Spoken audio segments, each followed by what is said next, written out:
So today we have a pretty cool video. We're going to take the new MPT-30B model, which is an open source model that has better performance than GPT-3 and can be run on a single GPU. We're going to take that model and we are going to use it to build a chatbot using Hugging Face for the actual model itself and LangChain for the conversational aspect of it. So I think this is going to be pretty fun. Let's jump straight into it. What I want to first do is take a look at the MPT-30B model. Now, the MPT-30B model, you've probably heard people talking about it already, but I want to just do a quick recap on what it is and the sort of performance that we can expect to get from it. So MPT-30B, it's from Mosaic ML. They also did the MPT-7B model that I spoke about in the past. And they have some nice visuals in their announcement that kind of give us a good grasp of what sort of performance we can expect, right? So you can see here, we have MPT-7B, which was a decent model. It was definitely limited from testing it, but it was good, okay? Particularly for its size. And then MPT-30B, okay, yeah, it's a bit better in many ways. And I suppose what I think is a bit more interesting is when we compare it to these other models. So on the right over here, we have this current size, like the 30B plus size of models. So the red is MPT-30B. We can see that it's not actually quite as performant as Falcon 40B and Llama 30B, even though when it says Llama 30B, I think it's actually 33 billion parameters. So it makes sense that Llama would be slightly more performant now. It's not quite as performant as those, but it does actually outperform both in programming ability. So in terms of programming ability, this could be quite a good model to kind of help us as almost like an AI code assistant. So that would be definitely very interesting to try out at some point. But then we can see on the other things, it's pretty close to these other models, especially Falcon 40B, which, you know, it's a fairly large model. So cool to see. And what they've done is release a couple of models here. So we have MPT-30B, which is the base model. And we also have the instruct and chat models we can fine tune for like chat or fine tune to follow instructions. We're going to be using the chat model, of course. So let's jump into how we actually do this. So I have this notebook on Colab. So to run this, at least on Colab, you are actually going to need to use Colab Pro, and you're going to need to use the A100 GPU. Now it's fairly expensive to run, just as a pre-warning, or if you can get an A100 elsewhere, then go ahead and do that as well. But you do need a fairly beefy GPU here, but we are just running it on a single GPU, which is pretty cool. So we're going to need to install most of these. Actually, I don't think we need the Wikipedia thing. Do we need the rest? Yes. So the rest of these we do need. So we can pip install those. And what we're going to do is come down to here to initialize our model. So let's explain this, right? So we're making sure that we're going to be using a GPU. Okay, so we need a CUDA enabled GPU here. So we set that with device, and then we initialize the model. We're initializing it from Hugging Face. All right, so if we took this little string here, we go to Hugging Face.co/that, we find the model page for this model, right? And it just gives us a little bit of a description about what the model actually is. But yeah, so we're getting this from Hugging Face. To run this, we do need to, there's basically some custom code that needs to be run in order to get this model working with Hugging Face. So in order to allow that to be run, you have to use this trust remote code. And then we come to here, right? So we have these two lines here. We can limit the amount of bytes that we're using here. So actually this is not, it's just 8-bit, maybe that's confusing. So we can limit the precision of the floating point numbers that we're using in this model in order to reduce the total size required by the model. Now, if we use bfloat16, right, or we could use 32-bit, right? That would be like the like the full version of the model, or we can use 16-bit, but to use 16-bit, we need 80 gigabytes of RAM on our GPU, which we don't have. So actually, we are doing this load in 8-bit.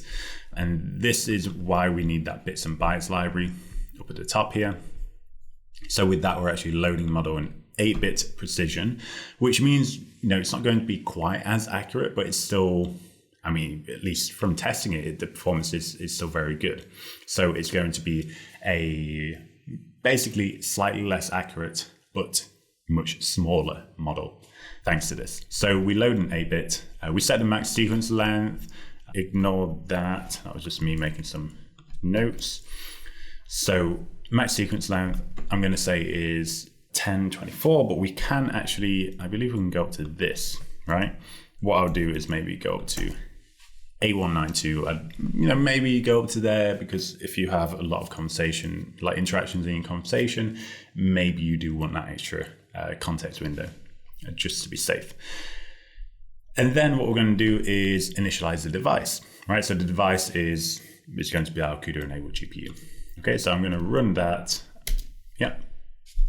And this is going to take a fairly long time. It needs to download the model. It needs to load everything. And yeah, just be ready to wait a little while. I'm going to fast forward, so I'll see you in a moment. Okay, so we've just finished. It took a nice 16 minutes, almost 17 minutes for me to download everything and then load the model. Obviously, once you've downloaded it once, you don't need to download the model again. That being said, when you're on Colab, once you download it once, as soon as your instance has reset, you are going to need to download it again. So it's probably better if you have like a set instance that you can run this on. But even when you're just running this model and you've already loaded it, you're still going to need to actually load the model, right, from disk. And that took just over 4 minutes. So the fact is, it's just a huge model. So it takes a little while to load everything, but that's done now, thankfully, so we can move on to the rest. So the tokenizer is the thing that translates human readable plain text into machine or transformer readable tokens. As part of this, and this is something I've spoken about more in the last MPT-30B video and also the Open Llama video. So I've linked those towards the top of the video right now if you want more information on those. But essentially we need to, when we're chatting with the model, it's going to generate, or at least what I've found is that it generates the next step of the conversation. All right, so it's going to generate its response as the AI, and then it's going to start generating what will the human say after this, and so on. Because it's text generation. It's basically trying to predict what is going to happen next. So what I'm doing here is setting a list of tokens where if we see them, we tell the model, okay, you're done, stop generating stuff, please. Okay, so I'm saying if we see human colon or AI colon, that means we're probably onto one of the next lines. So at that point, we're going to stop. Now, we also need to convert those into tensors. So we do that here. And then we use this, we create this stopping function, or this, stop on tokens class. So basically it's just going to check were the last number of tokens equal to like one of these combinations here. If so, please stop. Okay, and then what we do is initialize a ton of model generation parameters. So we're doing this for text generation.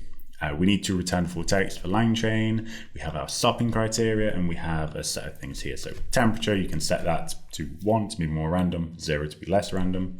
And yeah, there's other things in that. One other thing actually is the max new tokens. So how many tokens can the model predict before it's like, that's it, like stop. So you want to set this high enough that you're not cutting out responses, but low enough that you're not generating too much text. And it's very important to not generate too much text because it actually takes longer. So the higher this number is, the longer the model is going to take to give you a response, which we don't really want. Okay, Now what we're going to do is just confirm, okay, is this working? Very quick example here. You'll recognize this if you watch the other MPT-30B video. So right now, this isn't a chatbot. It's just generating text. We'll get onto the chatbot stuff soon. Okay, and we can see we return the original text. That's our question at the top there. And it's like fission is a process where it does this and so on and so on. And yeah, I have read this a couple of times, seems relatively accurate. It does just stop here. That's just, we're not really doing any prompt engineering here.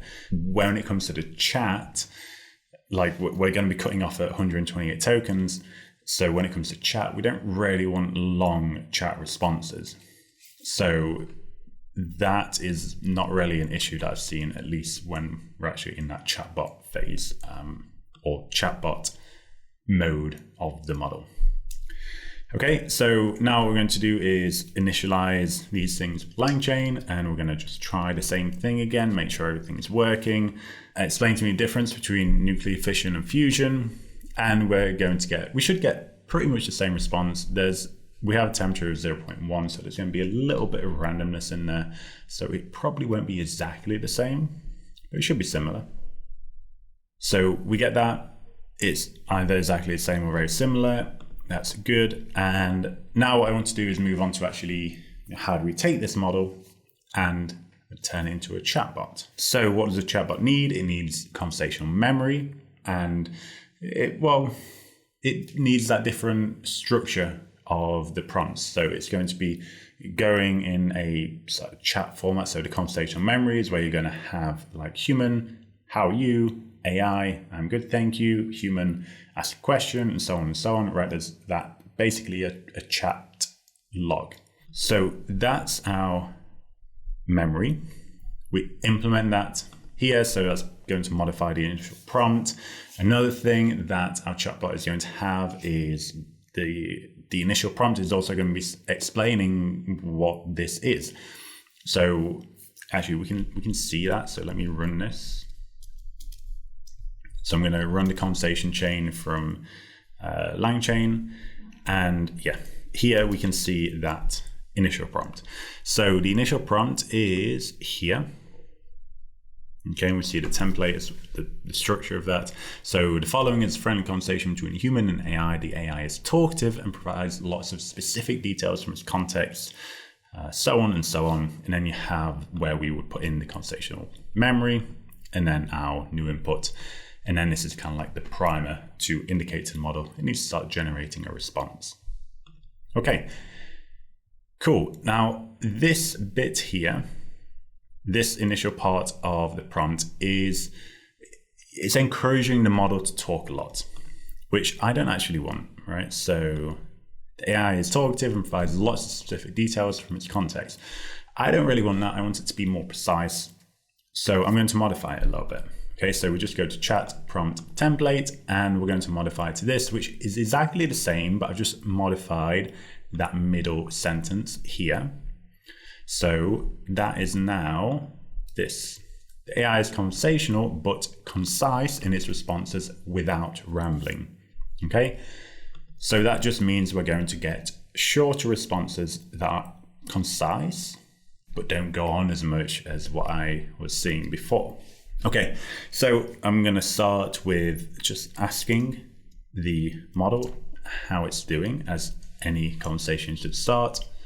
And we can see here, so we've got verbose mode equal to true. That's just so we can see what's going on. So we have the full prompt. And then we see, okay, I'm just a computer program, I don't have feelings like humans do. How can I assist you today, right? And then at the end there, we can also see, oh, it's done that human thing, right? It's continued the conversation. But because we added the stopping criteria in there, it stops as soon as it gets to human, right? Because that was one of the things we were looking for within the stopping criteria. So at that point, it stops.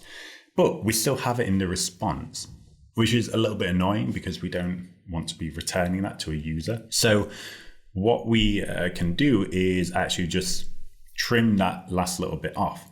So we can go into our chat memory. Okay, so we have chat memory here. Last message is what we just saw. I'm just a computer program, and then we have human at the end. And what we can do is just remove it, right? This isn't like super nice and clean or anything. In fact, it's a bit of a mess, but it works. So there are a few things that I'm accommodating for here. So if it has human, if it has possibly AI, another thing I noticed is that sometimes it would also have the square brackets. Why was that? I remember seeing that. I think that might be when you're using this as a conversational agent, if I remember correctly, although I could be wrong. It doesn't seem to be an issue in this case. So yeah, I basically looked for any of those. I also looked for the double new lines because that kind of indicated that we're at the end of a conversation as well. Yeah, so we added a few things in there. I don't know if we necessarily need all of that. We could probably remove this. We could probably remove this as well. And we would, I assume, get the same sort of outputs. But then when it comes to using this as an agent, you might want to keep those things in. Okay, so we have that. We just modified that final message. So we fixed that. So then we could just return this to our users. But yeah, we don't want to run this every time. To be honest, we don't want to run this code anyway, but let's just stick with it. And what we're going to do is actually just put all of this into a function, right? So we're going to say, okay, we have this chat trim function. We're going to pass the conversation chain into there, and we're also going to pass out query. And what it's going to do is create a response like we did before. It was up here. So we're just running this, but here. And then we're going to do all of the trimming that we do after. And then we're going to return that final response. So we run this, and let's try and take a look at what we get with this new function that just adds that extra step onto the end there. Okay, so I'm going to say, explain to me the difference between nuclear fission and fusion. You can see our previous interactions in the verbose output here. So, hi, how are you? I'm just a computer program, so on and so on. All right, so we have that conversation log, and we're just passing all of this to the model and saying, please continue. Okay, so it does continue, and it explains to us what these are, right? We can see that this is a different response to what we got earlier because we now have like the prompt instructions earlier on, so that has modified how the model is actually answering this. And then what I'm going to do, okay, I'm going to continue the conversation, but I'm going to ask a question that requires the model to have seen the previous interactions within the conversation. So I'm going to say, could you explain this like I'm 5, right? So we run that. Okay, we can see those previous parts of the conversation. So I'm just asking for a simpler version of this, something that I can understand easier. And let's see what it gets.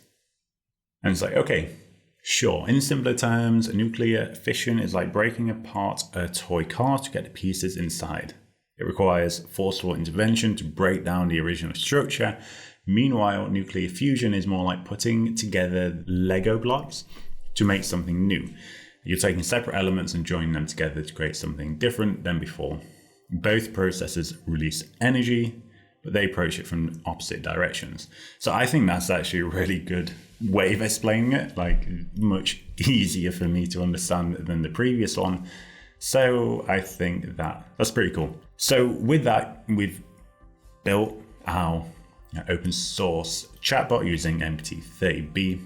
Performance, as you can see, is pretty good. We need to make some accommodations, like having no stopping criteria in there. If you're building this out into a more fully fledged solution, obviously you're going to need more stopping criteria. You're probably going to need, for sure, you're going to need better trimming or post-processing than what I did there. But at high level, I mean, you don't really need too much. And the performance is, we can see it's actually pretty good.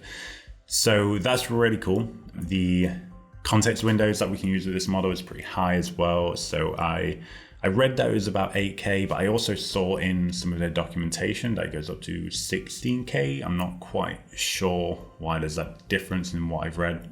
Maybe it's the chat model versus the base model.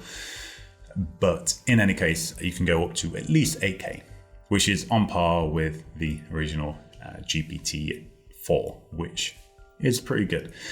Anyway, I hope this has all been useful. I'm going to leave it there for this video. So thank you very much for watching, and I will see you again in the next one.